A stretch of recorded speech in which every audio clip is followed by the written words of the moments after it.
Israel और Hamas के बीच हालात फिर से बिगड़ सकते हैं। युद्ध की आग कभी भी भड़क सकती है। हमास की हरकतें देख इजराइल युद्ध विराम समझौते को ताक पर रख सकता है। हमास बंधकों के बदलू ताबूत पर ताबूत भेज रहा है। इससे बेंजामिन नेतन्याहू का पारा चढ़ना तय है। हमास और इजराइल के बीच युद्ध विराम समझौते के पहले चरण की मियाद शनिवार को खत्म हो रही है। उससे पहले हमास ने इजराइल के 4 मरे हुए बंधकों के शव को सौंप दिया। इजराइल ने भी इसे कंफर्म किया है। दरअसल हमास ने इजराइल की ओर से सैकड़ों फिलिस्तीनी कैदियों को रिहा किए जाने के बदले में गुरुवार तड़के 4 बंधकों के शवों को रेड क्रॉस को सौंप दिया। ये शव ताबूतों में सौंपे गए। इजराइल को ताबूत में जो 4 बंधकों के शव सौंपे गए हैं, उनकी पहचान का खुलासा हो गया है।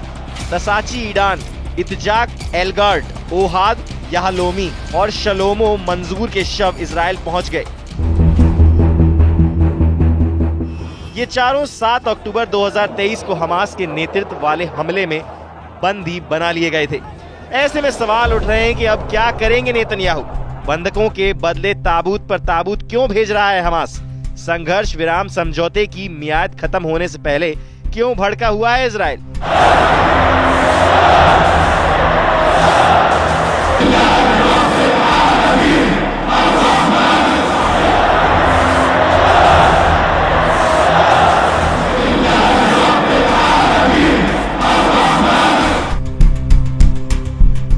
ताबूत में शव मिलने के बाद क्या अब बदला लेगा इजराइल? सवाल ये भी उठ रहा है कि शव कैसे पहुंचे और कौन बना मीडिएटर। इजराइल के एक सीनियर अधिकारी के मुताबिक हमास ने बंधकों के शवों को रेड क्रॉस को सौंप दिया है। 4 मृत बंधकों वाले ताबूतों को मिस्र के मध्यस्थों की मदद से इजरायली सीमा के जरिए पहुंचाया गया। इसके बाद पहचान की प्रक्रिया शुरू हुई। जब हमास ने बंधकों के शव सौंपे, लगभग उसी समय रेड क्रॉस का काफिला रिहा किए गए।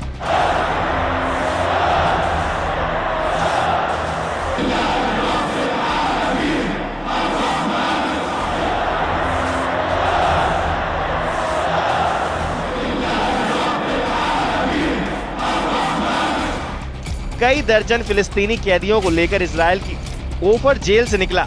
वेस्ट बैंक के बेतुनिया शहर में जयकारे लगाते परिवारों, दोस्तों और समर्थकों की भीड़ जमा हो गई, जो बस के आते ही उसकी एक झलक पाने के लिए धक्का मुक्की कर रहे थे। रिहा किए गए कैदियों का उनके शुभ चिंतकों ने स्वागत किया, उन्हें गले लगाया और तस्वीरें खींची। रिहा किए गए एक व्यक्ति ने विजय चिन्ह बनाया, उसे उसके समर्थकों ने कंधों पर उठा लिया और भीड़ ने अल्लाहू अकबर के नारे लगाए।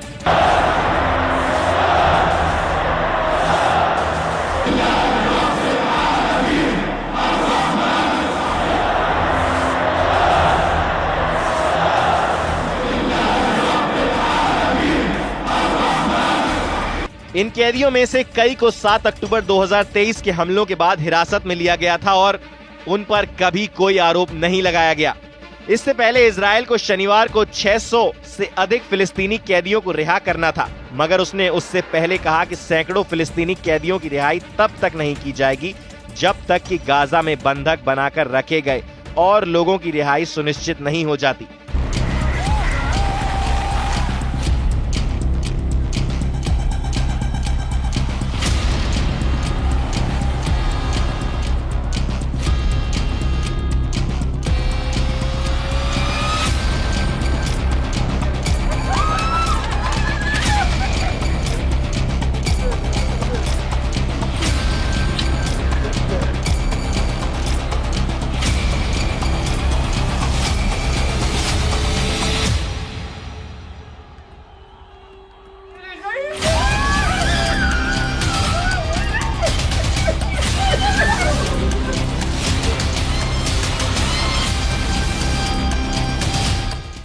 इतना ही नहीं, बंधकों को अपमानजनक तरीके से सौंपना बंद नहीं किया जाता। नेतन्याहू ने सेरेमनी नहीं करने को कहा था। हमास ने भी बात मान ली और इस बार उसने सेरेमनी नहीं की। इजराइल ने कहा था कि हमास इस डील को शांति से करे और ऐसे सेरेमनी ना करे।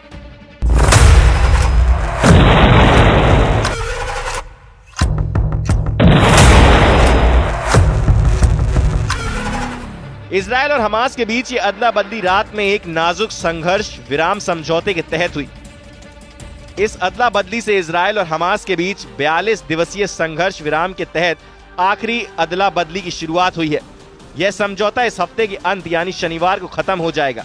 आगे यह समझौता बढ़ाया जाता है या नहीं, यह देखने वाली बात होगी।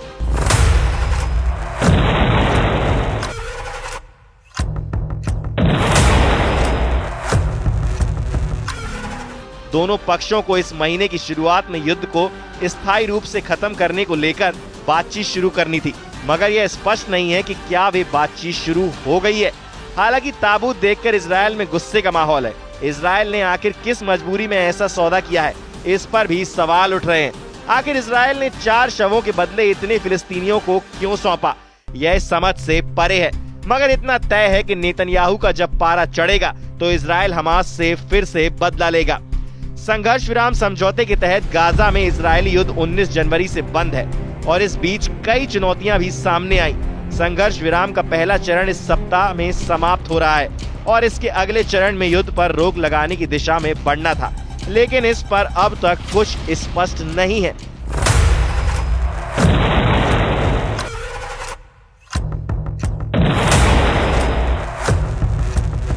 सात अक्टूबर के बाद हिरासत में लिए गए 467 फिलिस्तीनी भी गाजा लौटेंगे, जिनमें 43 नाबालिग और एक महिला भी शामिल है। अब आगे यह देखना दिलचस्प होगा कि इस सप्ताह संघर्ष विराम समाप्त होने के बाद इजराइल का क्या रुख होता है, जहां नेतन्याहू पर जंग दोबारा शुरू करने का दबाव बनाया जाता रहा है।